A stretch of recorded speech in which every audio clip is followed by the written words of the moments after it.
Miami glitters at night, a city alive with neon, music, and a kind of restless energy that never seems to sleep. But beneath the glowing skyline, below the crowded ER floors of Jackson Memorial Hospital, lies a colder world, a quieter one, a world where the living have no business lingering. Down in the morgue, behind heavy metal doors and concrete walls thick enough to swallow sound, the dead are meant to lie still. But some nights, they don't. This is a true account taken from a reported incident inside the hospital's basement level. A case whispered among staff who still refuse to speak of it openly. A night when something moved that should not have moved. A night when the line between the living and the dead thinned, and someone or something stepped across. Chapter 1. The Shift That Should Have Been Ordinary. The night began with nothing strange at all. Luis Ortega, a man carved from 17 years of routine, clocked into his shift with the same quiet nod he always gave the security guard by the service elevator.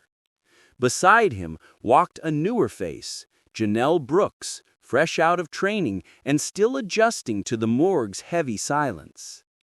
The pair moved through the corridor, their footsteps echoing against white tiles, polished too clean, too bright for a place meant only for the departed. The air was always cold here, sterile, predictable. At least, that's what Luis believed. But at 2:47 a.m., the morgue betrayed that predictability with a single sound, a soft metallic clink, so light it could have been imagined. Luis paused mid-step. He had heard too many sounds over too many nights to mistake it. Metal didn't settle like that, not in this room and not at that hour. He walked toward the rows of storage drawers, each labeled, each sealed, and each containing its own quiet story, and scanned them one by one. Everything was in order, except for drawer 14. It was open, not wide, but just enough for a line of warm air to seep out. Wrong, impossible, unsettling. Before Luis could speak, Janelle let out a sharp breath behind him. Luis turned, and his blood ran cold. Drawer 9 slid open with a slow, deliberate motion. No air pressure, no mechanical issue, no one touching it. It opened as though a hand inside was pushing it out. The lights above flickered once, then again. Shadows shifted across the floor like things with their own intentions.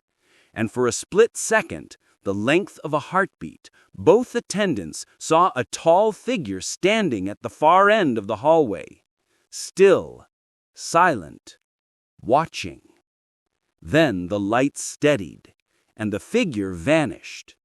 But the silence it left behind felt heavier than the cold air around them, because now every drawer in the room sat with its locks unlatched, as if something had passed through and opened them one by one with quiet purpose. Luis touched his radio, hands trembling. Static answered him.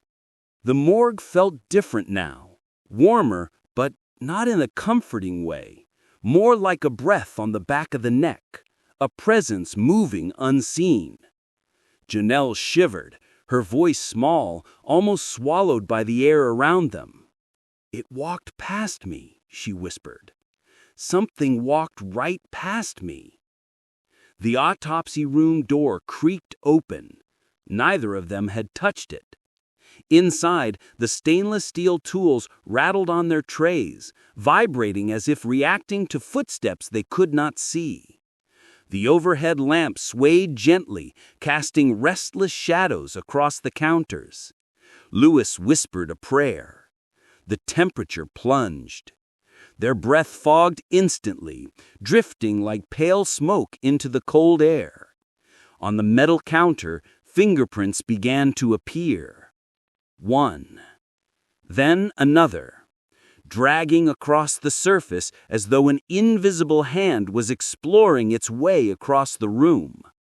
Then a slam. Drawer 22 snapped shut. A second slam. Drawer 21. Another and another. The drawers began closing in sequence, left to right, top to bottom, with the eerie precision of footsteps moving past them in the dark.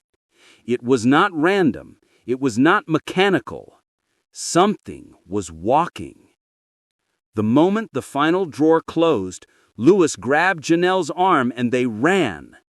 The elevator doors refused to shut, as if held apart by unseen fingers. When they finally slid closed, both attendants stood breathless, trembling, waiting for the doors to open again. Upstairs, security rushed past them into the morgue, but by the time the guards entered, the room was silent, perfectly ordered, cold again. Nothing moved, nothing disturbed, except one thing. A morgue sheet lay neatly folded in the center of the floor where no one had left it, as if something had stepped out from underneath it, risen, and walked away. No malfunction was ever found that could explain the events of that night. No electrical outage, no pressure imbalance, no camera footage. All systems went dark for exactly 29 minutes, the exact window of the incident. Louis resigned 3 weeks later. Janelle requested reassignment and never returned to the basement again.